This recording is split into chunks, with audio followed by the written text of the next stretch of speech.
12 years ago in Jamaica, the Independent Commission of Investigations, INDECOM, began operation with a mandate to effectively police the actions of the security forces, not just the police, but members of the Jamaica Defence Force and those personnel from the Department of Correctional Services. And it is a good time, and it's never a bad time, to reflect on what the Commission would have done since inception, how it has managed that very, very serious task of keeping the security forces accountable and giving the public a needed layer of confidence that the police are constrained to discharge their duties in the manner as outlined in the use of force policy that governs their operations. Today I'm pleased to be joined by Assistant Commissioner of INDECOM, a proud Englishman, Hamish Campbell. Hamish, welcome to the program. You know, when I said Hamish Campbell there, I had to be restraining myself because there's a West Indies cricketer, a former West Indies cricketer, named Hamish Anthony. Really? And Hamish Anthony is just in my mind. Of course, there's no similarity in terms of appearance or anything else, but I have to watch my Hamish is the point I'm making. Yes, I didn't know that. There you go. All right. Hamish, you came here, you weren't here at the start, but you've been here for a while now, a long time. You're part of the furniture at INDECOM. Where the police are concerned, there's been a fractious relationship between the police and INDECOM over time. And there have been people who have been sympathetic to INDECOM when they were not members of the constabulary, who now, having been members of the constabulary, are singing from the same hymn sheets as those internal to the police force who've criticized INDECOM over time. From your perspective, how do you see the impact that INDECOM has had on the way these security forces discharge their duties in the time that you've been here? Well, there's no doubting that the relationship has always been difficult. And in the early years, it was very difficult. I think when I look back, no one likes having oversight over them.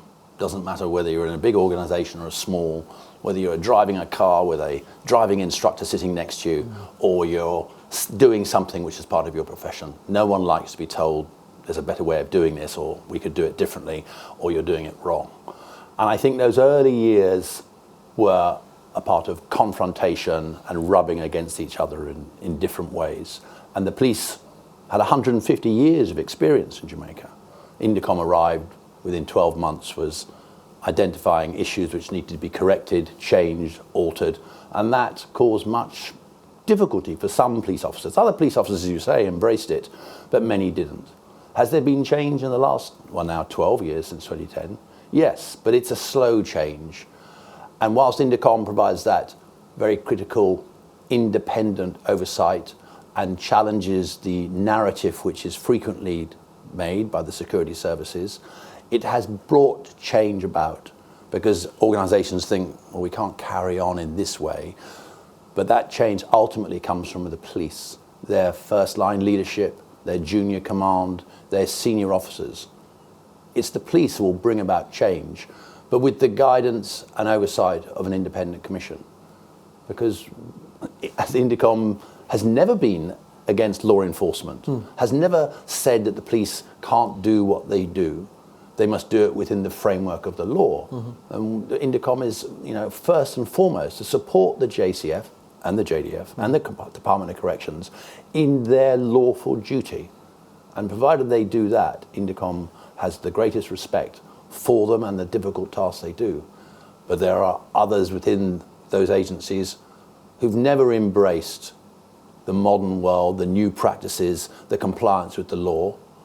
And INDECOM will always seek to try to bring about change and challenge those. But here's the thing, the police themselves, yes, if you speak to them, will tell you that for the most part, their members discharge their duties in the way that is expected in the circumstances that confront them while in the field. So they say, they hold that as gospel. Yes. INDECOM, I'm sure, will never accept the narrative from the police that INDECOM overreaches. So this is the dynamic I'm setting up. Yes. INDECOM will never accept that we overreach. You'd say that you do your job according to the book. The police will say, well, we do our job to the book, but INDECOM is trying to sow in the minds of the public that we are potential murderers in uniform and with state backing going around snuffing out people, and they're trying to poison the minds of the population against us. How do you reconcile with that narrative from some leading voices in the police, especially from the perspective of the Federation, who've been acidic in their verdict on how INDECOM engages with law enforcers finding themselves in difficult situations? Yes, well, I mean, I've heard that view, and it's no doubt, it's not a secret. And we would challenge it, because in fact, the voices which seek to undermine the Independent Commission and say that we're doing these things wrongly are actually few and far between. But they're powerful voices. They're powerful voices, but the great majority of police officers, as you say, are never interviewed by INDECOM through their whole police career. The vast majority, and a good number of the, let's talk about the shooting incidents, whether they end up in fatalities or non-fatal, a great majority of those are necessary, proportionate, and have been conducted in a legal framework. But there's no hiding behind the fact that in the past, and even now, some of the shootings which occur are not in accordance with that framework which the police operate under and Jamaica law operates under. Is it proportionate? Is it necessary? Is it legal? Is there an accountability for it? And I go back to, a lot of people don't like accountability. And so, all right, you've done something. We need to ask you why it's happened. How did it happen? And then separately, could things have been done differently? Could they have been done better? But is this a shooting so egregious and so criminal that in fact there will be charges? But the charges are few and far between. Officers prosecuted, although they're still high, to be honest. They're not acceptable, really. That I'm sidetracking, but no police officer in this country should be charged with murder. Yeah. And yet there are a significant number of officers charged with murder, and that there is something wrong about that. If the DPP, Madam DPP and others consider there should be charges, there is something wrong in relation to the use of force that's being practiced or engaged in. And that is where INDECOM tries to steer and guide the police to say, here is the law, here are your own use of force policies, you have to adopt to the new world, because as we report yearly, and like a broken record, the number of people who are still shot in motor vehicles which are moving away from them, the number of people who are shot and injured or killed who have no weapon at all, a further subset who will have a weapon, yes, deadly, a machete, a knife, but sometimes it comes down to stones and pieces of wood, who are shot and killed. So there is a spectrum of the use of force, and police officers have to find that correct response to dealing with people who are presenting themselves with lethal or deadly weapons.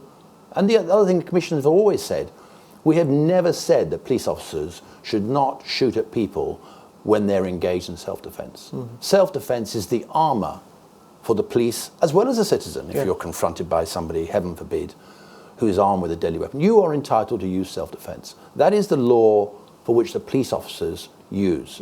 It's a shoot to defend yourself. It's a shoot to defend the person whose life is also at risk or in danger. It's not a shoot, you know, this latest emotive word which has come to the, it's not a shoot to kill. But you see, I have a problem with shoot to kill, because I'm saying to myself, and we're heading towards what the National Security Minister said.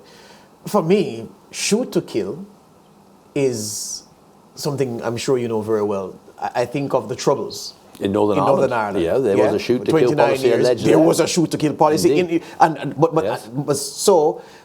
several young men, because they're predominantly young men, who, unarmed, rather than being arrested, were shot by the police, because that was the instruction, shoot to kill. So that's different.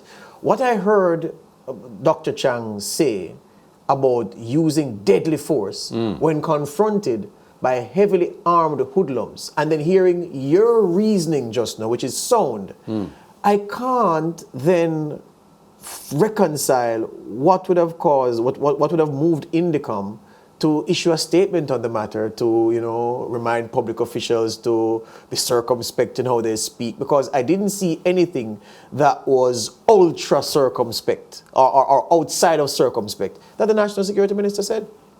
I think some media stories get lost in translation. And so, I mean, I never heard the minister ever utter those words, shoot to kill. There you go. Never. But that's what it morphed into. It did morph into Yeah. it, but I think a headline said that. But, that to be absolutely fair to the Minister of State, he never said that. But what followed was an interpretation of the issue of supporting injured people and how it would be unadvisable or not necessary to call an ambulance. Not that ambulances are called in Jamaica, Yes. they're carried away by the police. That was, whether that's misinterpreted or misunderstood, some people, and perhaps the media in that then, interpreted that message as a shoot to kill, because he also indicated you shouldn't shoot to miss. And there's some irony there, because both at a personal level and the Commission, no soldier and no police officer is taught to shoot to miss. Yes. So they are trained to hit your target. To hit a target. But when you use the emotive word, you're shooting to kill, it becomes a story veers off. They are taught to shoot correctly, they're taught to shoot aimed shots, and they must hit their target. Otherwise, there's little point at shooting at anybody. Yeah. What then moves away is another dynamic of officers using their weapons so often. Many thousands of rounds are fired by the JCF each year in this environment. The greater majority do miss their targets altogether, and we have conducted research on the amount of rounds which are fired and the random rounds which are missed. I guess you could call it indiscriminate shooting. Maybe. Yes, and that's where then citizens are killed or injured in crossfire on the other side of the street, in motor vehicles as passengers. And if there was a greater control and a sense of taking time, cover, trying to placate the situation, then there would be less shootings. Yeah, I know that the office has always been heavily data-driven from the moment Terence Williams sat as probably when I arrived as well. There you go. Confess. Yeah, Yes. Data-driven. Have you ever surveyed the public's perception of INDECOM? Because here's why I ask. When the Brayton 7, an incident that predated your arrival, infamous in Brayton with a squad led by retired Senior Superintendent Renito Adams. I know of the incident, yes. My grandmother cried because she said, boy, it could have been you in that house as a teenager. You were there with friends. Of course, I know you're no criminal, but it could have been you because there were boys who were in that house and who died. Yes. The country cried because it was just shocking to think that boys were surrounded by police and then they went out that way.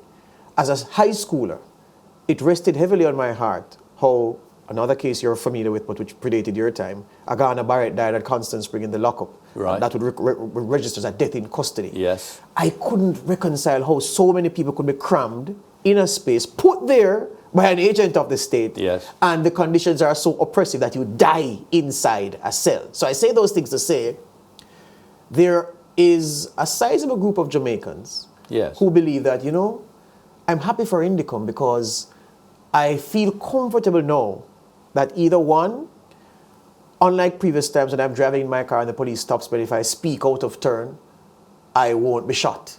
And then my family can't get justice for 30, 40 years, if ever. That's one scenario that's not likely to happen. Or two, if something like that happens, there is an arm ready, an office ready to hear my complaint, to deal with that complaint. That policeman will not 2 weeks after that incident be seen conducting another operation because there'll be a process that starts and that policeman will be removed and it'll be investigated and then justice will proceed. So there are some Jamaicans who look at those two examples, those two scenarios and say, I'm happy for INDECOM. But is that pervasive enough to suggest to you that the public is more appreciative of what you do than seeing you as a hindrance and an enemy of the police? Well, there's been no survey, is your first question. Have we conducted a survey like that? No, but I think anecdotally in receiving information and our colleagues with INDECOM, I think it's very positively received still. I mean, each day, both in Kingston, Mandeville and Montego Bay, members of the public come in daily to report complaints. And I think the reporting of matters is one aspect of trust of an organisation. Correct. Why go to them if you're not going to feel there's going to be some justification for doing that? So I do believe that the greater majority of the citizens support INDECOM and want INDECOM to remain. The reverse is, does Jamaica want to have no INDECOM? To have no independent oversight, nobody to question and challenge properly and correctly and calmly the use of force, the use of deadly force by the agents of the state? I don't think that's the position at all. Yeah. But it would be beneficial probably to have one of those Don Anderson polls. Yeah, because again, in relation to our role and how successful we're perceived. So much of what you do is data driven. I would expect that something like this, a perception test, you put your perception thermometer out, and then you get the reading. It will be useful to guide what and you be do. reflective. That would be a review of us. There you go. Let's take a break and come right back. Hamish Campbell, not Hamish Hampton. There you go. He's the Assistant Commissioner of INDECOM, and he's my guest here on The Conversation. Much more after these.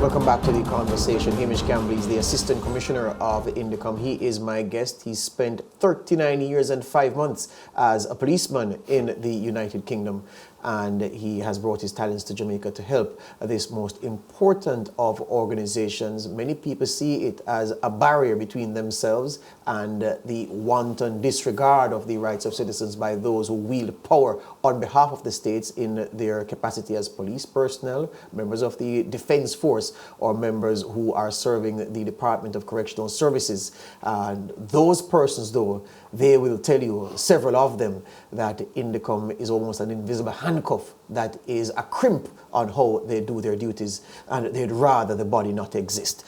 Hamish, I've spoken to several police personnel of significant enough clout in the JCF for me to take their word. Yes. Who say one of the problems they have with INDECOM is it's not dishonesty. That's not the word. But well, it's not INDECOM being uncharitable. What they say is disingenuity, disingenuous. Right. Disingenuous. So they say INDECOM will meet with them, right, and discuss something. So they have an understanding coming out of the meeting. But then INDECOM publishes a report that makes ridiculous that common understanding that they had before. And they say cycle after cycle it happens. You can't take anything at face value. And it's almost as if INDECOM deliberately communicates in a way in face-to-face meetings to let you have an understanding, you feel comfortable. Then in the report, it makes a damning assessment of some of the key points that would have been discussed. I know I'm not giving specific examples, but it's just a general sentiment that has been expressed to me by more than one individual in the constabulary whose word I believe in. And I just wanted to ask you about the honesty and clarity in communication when you have those meetings with the JCF personnel. Right. I'm not sure which reports those are, as you say, but I can come back to that. I mean, I meet the senior officers and the directors of complaints. There are 5 directors within the commission and the commissioner himself, and they meet the senior officers not on a daily basis, but certainly on a regular basis to discuss things. So I'm not sure where that. I'll give you something specific. I'll give you something specific. They'll say, for instance, there'll be a meeting discussing how a crime scene is treated. Right. You spoke a while ago about the ambulances to crime scene to scenes, and you're saying, well, it's not an ambulance's responsibility to move someone who's been shot by the police. It's the police's duty to transport that person to hospital. But they say, look, you'll have a meeting with INDECOM discussing something like that. Right. And that will be communicated and accepted. So, you know, it's part of the police's duty to transport the injured to hospital, or someone who's not breathing. But then again, the police aren't medical personnel, so they can't pronounce people dead, so they have to take them to the hospital. So you'll do that, and it's fine. But then you'll see a report where INDECOM complains about police personnel interfering with a crime scene and cite that as an example, and they're saying, but that's not what we discussed. That's what specifically has been said to me. And I think there's a difference there. When those discussions take place with the police, we understand fully that they take the bodies. If there was an ambulance service in Jamaica, they really would be doing that. But that aside, when we do our reports, those reports aren't directly to the police. They are reports to Parliament. And so we're setting out a framework where the ability of the police or the security services to operate effectively with all the necessary accoutrements to work is for government to address. So where the police are short of handcuffs or pepper spray or tasers for the future or body-worn cameras, or the facilities in their stations are overcrowded, insufficiently, that is for Parliament and government to address on behalf of the police. And the particular example is the police officers should not be taking dead people in the back of police cars or pickup trucks to the hospital. That is for, in any other world and country, for undertakers, for hearses, for ambulances if they're alive, if there was a framework and structure for an ambulance service to operate here. No one's expecting the police to be engaged in shooting someone for whatever reasons, and then those very officers collecting the bodies without the necessary equipment, tampering with, I don't mean in a criminally tampering or wrongly, but tampering with a crime scene, where then you remove the body who is clearly dead. That is what we're writing about. So it does appear different. But that's the part that really rankles with them, when you accuse them of tampering with the crime scene. Yes, but it's tampering in the sense of, or interfering with, or altered. I mean, most other countries, where the police shoot someone and they're fatally wounded, that body is not removed from the scene. That body is closed down, independent. Agencies come along, even their own internal police forces. It can be in Chicago, Detroit, or anywhere. The police force will come, they will photograph the body in situ, they will do all the ordinary things as if it was a other murder scene. But Hamish, I'm understanding you clearly. And so that is where the you're making clear sense to me, but I'm saying, yes, even in the report, if it is written in the report to Parliament, yes, that in 8 incidents in the last quarter, yes, the police tampered with 8 scenes of crime. Just listen to that. yes. And then listen to that reported in the 5 p.m. news.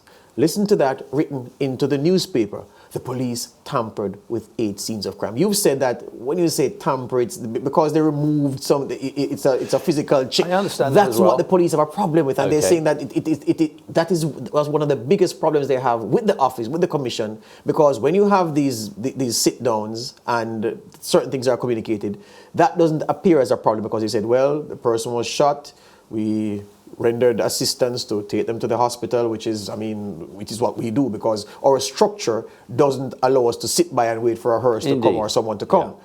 But then when you read what INDECOM reports, they say we tampered with the crime scene. And Jamaican people are believing that, so the police are tampering with the crime scene to try to make it seem as if, in real terms, to fit the narrative of the report that they've given about the shooting incident, to make it seem as if they acted under the guise of the law. That's the problem. And to be honest, let's be frank though, some scenes, and I think I recall the report, have been tampered with. And where do we have that information from? We have that from the citizens who remain at the scene. Now, they could all be lying. Every person who makes a complaint against the police could actually be giving us a false narrative. But that's hard to believe all the way from Montego Bay to Morant Bay, that they all recount the same type of story. So I think in that report, we identified that we do receive reports that some of the scenes, there's clear evidence that the casings have been removed to try to lessen the number of rounds fired or whatever, and things have been altered. But that's a small number. But of course, if you're looking for the negative in a report, you're going to find it. Yeah. We all do that. Yeah. But we have to be frank and open about what the Commission finds, and then it's for the police to reflect on that, because one case of tampering is one too many. Yeah. Yeah. Whether it's 8 or whatever. I wanted to ask you about some figures from 2021 in your report to Parliament. Yes. Yeah. And something that caught my eye, page 9 of 28, it says the recurring feature of the absent firearm and its deployment of use of deadly force requires more effective control and discipline. And related to that is the line that the reduction in the number of security force related fatalities arising from planned police operations, which primarily involved forced entry to people's homes, continues to be a success of changed policing tactics. Let's disaggregate the two. Yes. The part about the absent firearm. So you have cases where persons are shot and there's no firearm. Yes. Tell me, why is it that INDECOM has delineated between shootings where firearms are recovered, shootings where firearms are not recovered, and where the Jamaican security forces stand internationally in the relationship between shootings and shootings where firearms are recovered? Well, we have to come back to the position that the police officers, security forces here, should be using their firearms to fire bullets, deadly weapons, against people who represent a real threat to their life or serious injury. And almost every report that we receive from the police is that they were shot at by people with firearms. Same report. Yes, Yeah. across the country. Yeah. So therefore, that's why we look at it. Well, if you are being shot at by people with firearms, where is the firearm which you report was being fired at you? Where are the bullets which are allegedly fired from that gun? Either they're all revolvers, so they retain the casings, or there is frequently the account of another man ran away with the weapon. And so that's what the Commission does, what all oversight do, is to see if there's pattern or practice to behaviour or culture. And so each year we report this percentage of people who had no firearm. Now, of course, the police response is, but the person who escaped had the gun. Well, that is remarkable, that the people who are not shot are the ones with the guns, and the person who remains dead didn't have a gun. And of course, there's a significant number, of course, who do have the guns. It's reported they do have the guns. Yes. And we did a previous report once where, unfortunately, some of the guns had already been to the laboratory, and we had evidence of that. And other witnesses who survived these shootings say, I never had a gun. And so, putting aside those who are killed, there's an enormous number of people who are shot and injured. Now, they could all be lying also, and some of them clearly are, who said, I never had a gun, but I was still shot. Well, some criminals are going to be saying that. Yes. Of course they are. Even from my policing experience, they're not going to admit a gun, Yes. because they're looking at 20 years immediately. Yes. So they will deny the gun. But there's nevertheless a significant number who, from our evidence and account, clearly didn't have a weapon and they were still shot. So that's how we try to, that's why we A, count it, and B, report on it. But on the body of evidence that INDECOM has collected in this area over time, Yes. is the fact that you're making this clear to people that, look, something is wrong here, because the security forces are shooting people Yes. who don't have a firearm, Yes. and that is clearly a problem. Or they Yes. shoot 5 people and 4 dead, but the one man who ran away is the one who ran away with the one firearm that they say the 5 men had. Yes. Have the police responded to this? Is there anything to suggest that there's an improvement in that area? Well, there's certainly less shootings. And I think my 21 report there did indicate there seemed to be a less disparity between the persons who are killed and the weapons recovered. I think last year was the first time there was a matching of number of 21 people and 17. Yes, number of dead to the number of weapons firearms, found. And one hopes that those weapons indeed. One doesn't form a trend, but you hope that this is the start of the trend. Yes. Yeah. Yes. I want to ask you about before I move on, the planned police operations, yes. and the fact that the number of planned police operations and the way the security forces act suggests that there is a change. Yes, very much. In tactics by the police. Yes. What I think gives you that the strength to say that?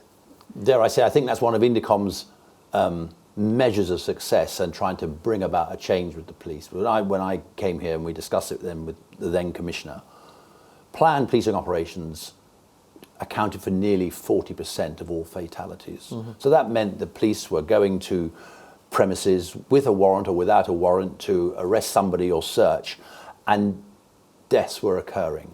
And my point of view was, and looking at the JCF's own use of force policy and the way they plan operations, those should be the events where no one should be being shot.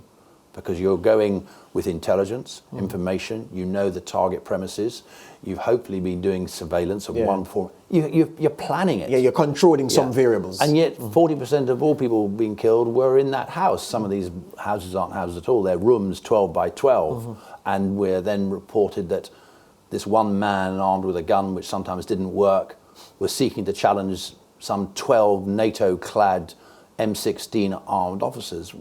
I mean, and criminals, there may be many things, but a lot of them are not stupid. Yes. So we were left with, well, let's challenge that. And we did have back then, 2016, 2017, we had a 3-day conference with the police and the army. And there was a much frank discussion as to how is this happening. And I presented talks, and others did, on policing operations, and said, these are your own instructions of planned operations, but they're not being complied with. It was from that time that they recognized that the senior commanders, I'm not talking about the junior officers here, the senior commanders had to plan properly. You had to produce the plan. So we asked way back now, 2015, 16, we want to see the plans for these operations where people, and it's good, but whatever the reason for it, that tumbled. So last year's figures, only 10% of all fatalities arose from searches into people's houses and properties. Yeah, we're almost at that time. I have to ask you this last one before we go. Yes. It's curious to me that that INDECOM announced that it had taken an interest in the disappearance and the suspected murder of Donnelly Donaldson. Because I'm saying, INDECOM's remit, the police, as is their mandate, they have already opened a file of investigation. Yes. Charges have been laid. The man is in court. He was arraigned and I think get a subsequent court appearance. Yes. Why would INDECOM, what is INDECOM's locus standi in the matter, given that it's a police investigation live? INDECOM as the oversight body. Why? So I want to ask you that question. INDECOM, myself and other investigators, we intervened very early on in that, long before the police officer was arrested and charged. And in fact, it's because it was a police officer who was suspected that INDECOM was able, under the Act, to intervene and provide oversight, because the family were very concerned about the approach by the police, that not enough was being done and insufficient activity. And there was a sort of, not quite a complaint, but we said, well, we'll look at this as well and we will support the police and help them. So one of our teams and one of the directors of complaints engaged directly with the investigating officers. I met with them, and then with the director of prosecutions and Mr. Fitzbailey. There was full cooperation from the police, and I think they welcomed and liked our assistance that we could give for that. So it was a cooperation, but also providing some oversight and assurance to the family, who there were loud voices that the police were doing wrong, they weren't getting it right, which was not correct. The police were working extraordinarily hard on that matter. They recognised too the situation. But because it was a police officer, that was one of the key features that we were able to support and provide oversight. And the most crucial thing, you're saying that the statute allowed you to make the kind of intervention you did. It does. There you go. Hamish, Campbell, it's been our pleasure. Thank you very much. Nice to see you, sir. That's it for this half of the conversation. Back with more after these.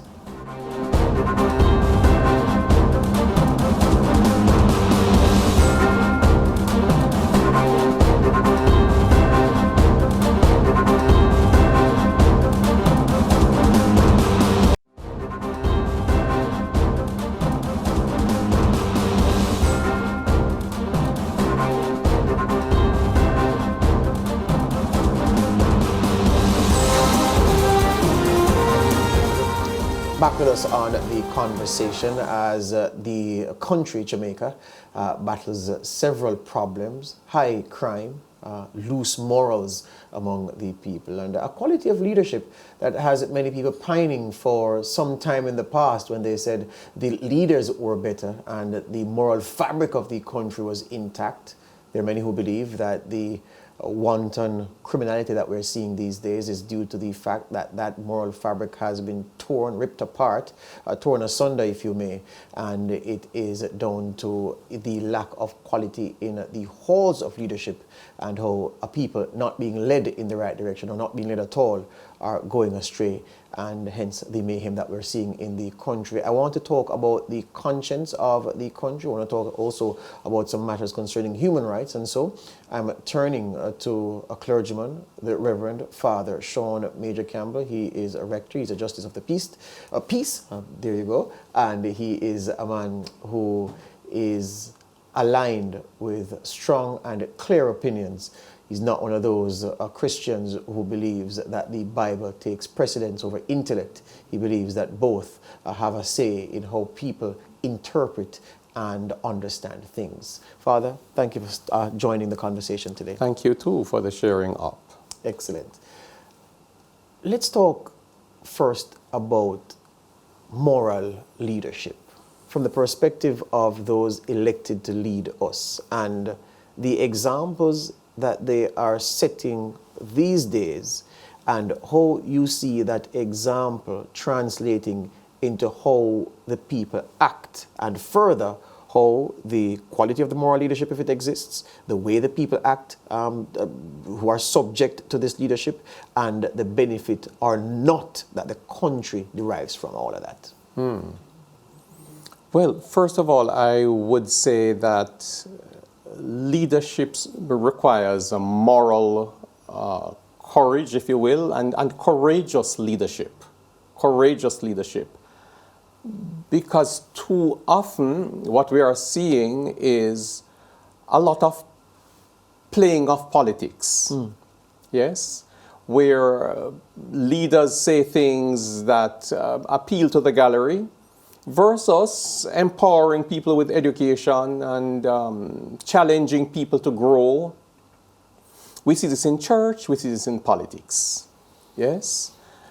So a part of courageous leadership, therefore, is going to mean that I must be willing to take a position, even though it may not be popular with the masses.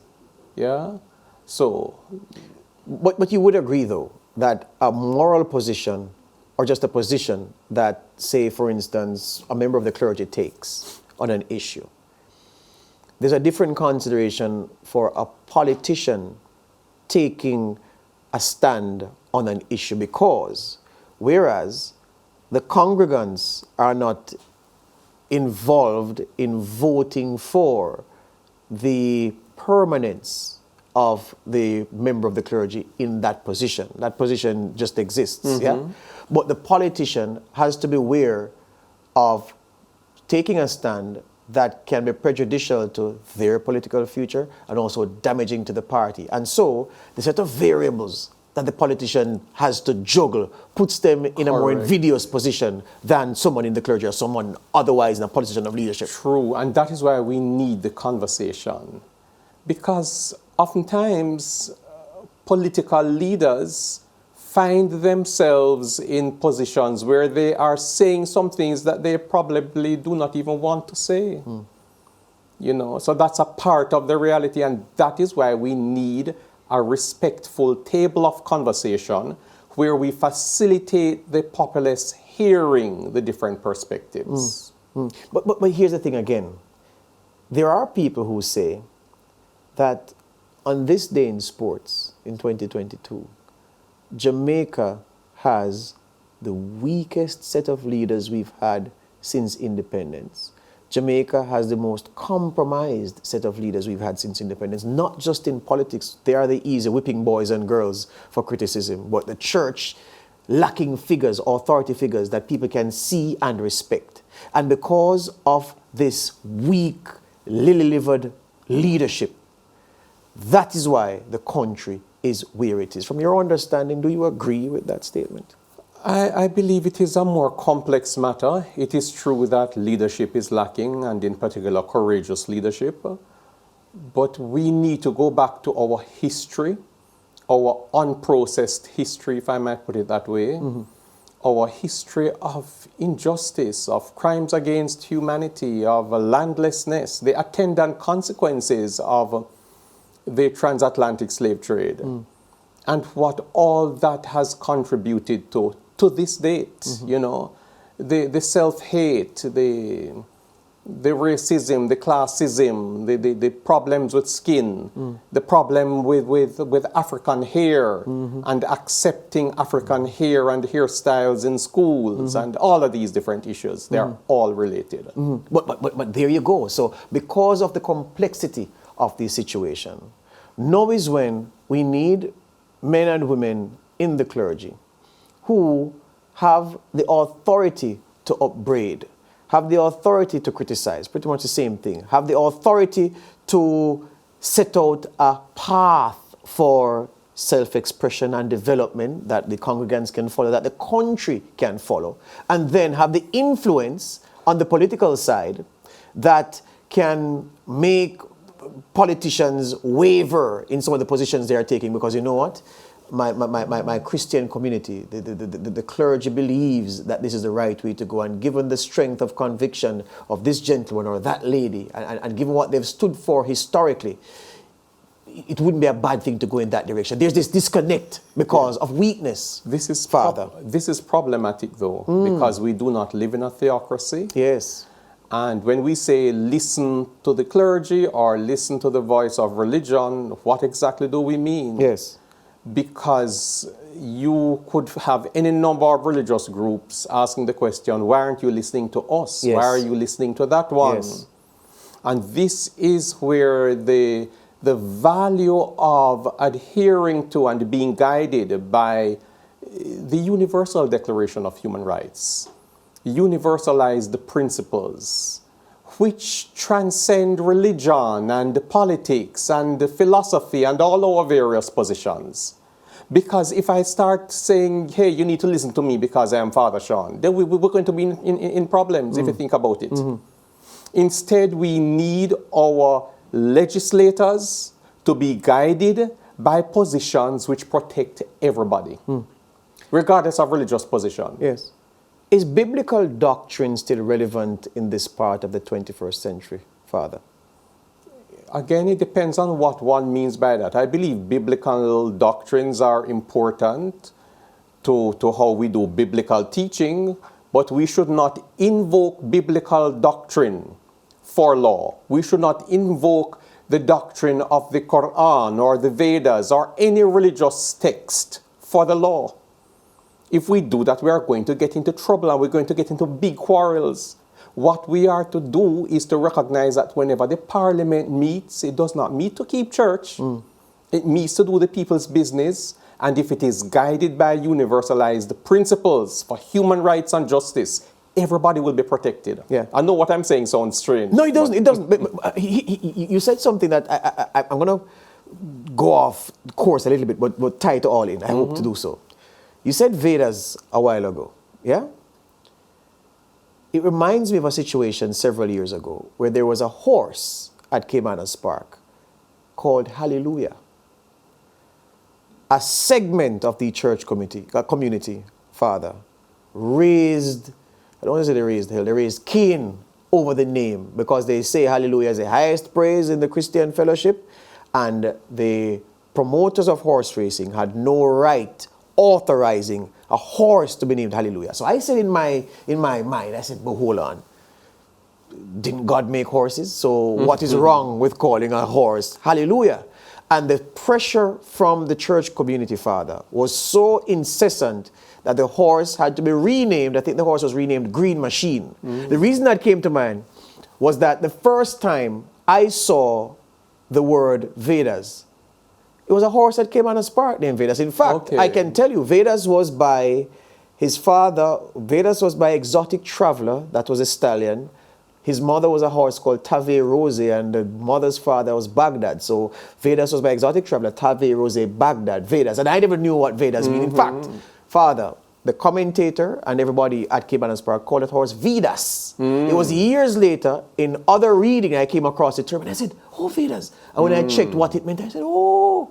So imagine, clearly, the church people who fought the Hallelujah were uninitiated about what Vedas was, because if they knew, they would have raised Cain about a horse being named Vedas. But that suggests that those are two examples of how the desire for the religious doctrine that we believe in to reign supreme and to, in our minds, be unsullied, interferes with common sense. And again, we need to bridge a number of gaps. One of them is the gaps between those of religious faith and those not of religious faith. Recognizing that we can actually live harmoniously together. And we all do not have to be believing the same thing. We do not. What we all need to be doing is promoting peace and love and justice for all. But and you can do that regardless of whether you're a person of religious faith. Yes, but Father,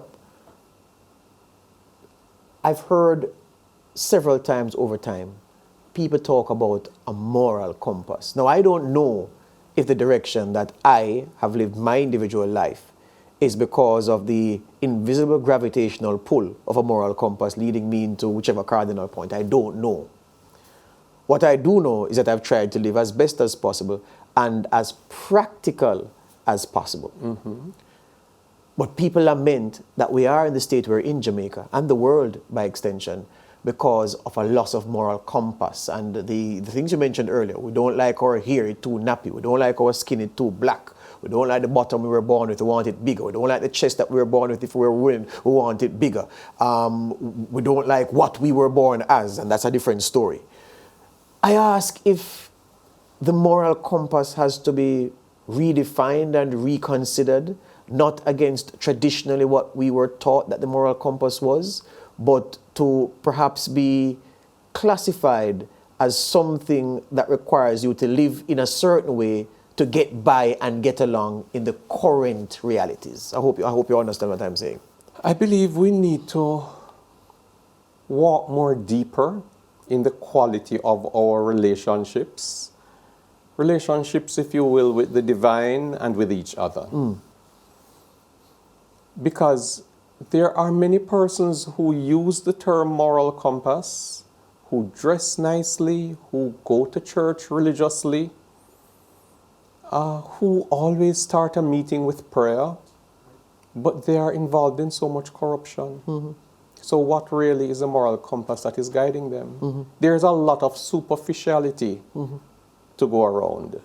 So I am saying, let us go back to those deeper values around respect for all, justice for all, love and compassion and empathy. Let's go back to those, because too many are hiding behind religious badges and titles and honors. I mean, we don't have to go too far. The United States is just our neighbor next door. To see how many people of religious faith have actually been able to put up with someone who has been just such a poor excuse for human rights and justice as President of the United States. Yes? Persons who have, even in the name of faith, gone to the U.S. Capitol and gone to support the insurrection in January 6th. Yes. You know, and these people will tell you that they are committed and they believe in God and God is with them and so forth. Yes. So, you know, when we use the expression moral compass, we have to explore what do we mean again. Yes. Hear you on that. Let's take the break and come right back. This is The Conversation, talking with the Reverend Father Sean Major Campbell about matters concerning religion, morality, and how to live and to live the best life, considering and taking into consideration the feelings of others.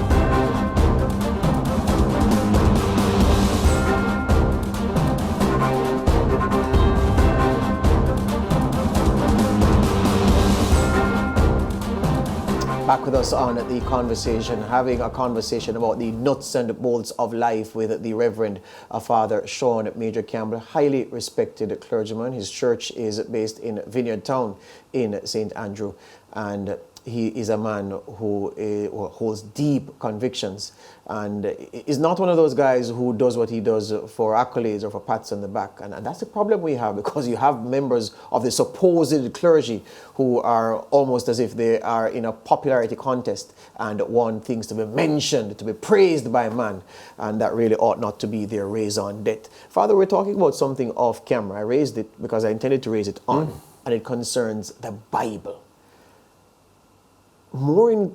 Increasingly, people are saying, you know, when I consider the Bible, there are so many problems I have with this text and what the Bible has meant historically, because how can I, as a black man or the descendant of slaves, swear by and look to be guided by a Bible that the white man took and justified from text from the Bible that I and those like me must be enslaved. How do you reconcile that?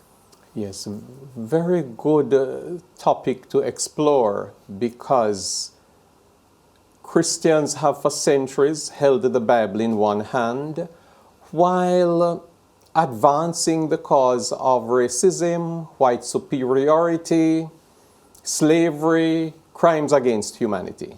So we should take pause and think about that. We should remember too that there was such a thing known as the slave Bible, in which certain texts, would have been ignored, not just ignored, but left out. So, for example, the book of Philemon, Paul's letter to Philemon, in which he's doing advocacy for Onesimus, a runaway slave. And he's saying to Philemon, I want you to take him back as my very heart. Do not see him as a slave anymore, but see him as a brother. And if he owes you anything, charge it to me, that kind of thing. He was doing serious advocacy. He's saying, no longer see this person as a slave, but see this person as a brother in Christ, because he can do so much to the glory of God, and he can continue to serve the work even while I'm in prison. That kind of thing. Mm-hmm. But we didn't hear that kind of teaching at all. Mm-hmm. Instead, we saw being elevated teachings such as slaves obey your masters. Mind you, the wisdom there at the time was that it would not have been wise for a fledgling church to get into quarrels with the powers that be. Yes. But it is not to be used as an excuse for advancing the cause of slavery. Yes. When it comes to theology and religion, we have to be careful about who quotes what also. Yes. Like when people give you a lesson, they want to give you a lesson, remember to forgive, and don't you forgive the Europeans for colonizing and all that kind of thing. Be careful of who tells you to forgive, because forgiveness is important, but on whose terms? Yes. And is it being used to pacify us, mm-hmm. to just keep us quiet so we do not become concerned about the injustices that continue to be meted out, yes. against black people in particular? Yes. I want to ask you about sin. People reason and reconcile and say, look, reading the Bible is littered with examples of persons committing sin and there being dire consequences for committing sin. So a person said, well, hold on. To prove that the Bible is foolishness, I just cut off a man's head last week. God no strike me down. I'm still fit and able. I can still make love to my woman. I can still party and enjoy myself. I don't feel no pain when I wake up. The children that I have, none of them look droopy. They're hale and hearty. Yeah? I was involved in the murder and abuse and assault of some women the other day, and nothing happens to me. So in other words, there's a reasoning that sin has no consequence anymore, which is why it's so easy for human beings to commit the most dastardly of deeds. How do you reconcile that reasoning? I think it is a flawed reasoning, because sin always has consequences. You may be thinking along the lines of lawbreakers not experiencing the due consequences of their crimes, and that happens sometimes in a broken justice system. But certainly, sin always breaches the rights of others, breaches the quality of relationships, yeah? Whether our relationship with self, with God, with each other, with the environment, anytime sin occurs, there are consequences. All right. Take your word for that. The issue of the LGBT community and persons not being comfortable. So here's the situation, Father. In the same way, a heterosexual couple will tell you that, look, we would never go to Philip Sherlock Center on a Friday evening to watch a play and be making out in the middle of the theater, because we would know that we would have to be circumspect in our public display of affection, even though we are a couple and there are people who've seen us who know that we are a couple. We're a heterosexual couple. So it would be okay essentially, but we wouldn't do it because we don't want anybody to be say, hey, this is not the right place for that. There are children here and whatever. So we don't do it. Why should we then accept a same-sex couple, 2 men, 2 women, in the middle of the theater, making out, and if we raise the same objections we would if a heterosexual couple were doing it, we hear that we are perpetrating a hate crime, we are homophobic, and we want to stifle and stymie the growth of the LGBT community. And this is again why we need to work with universalized principles.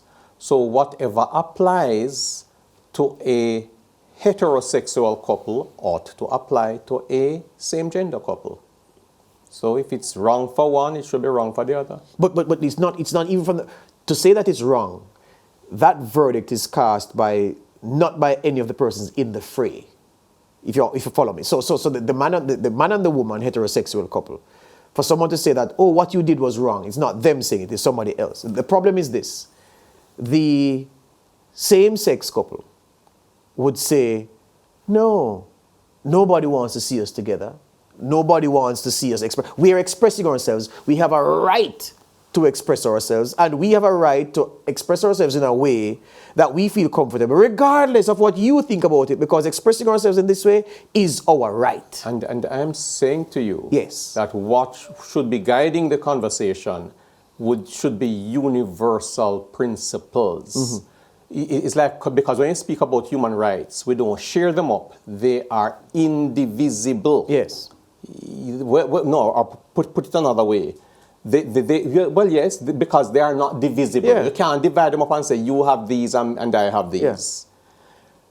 So any approach we are taking to a concern must be applied to everybody across the board. It's as simple as that.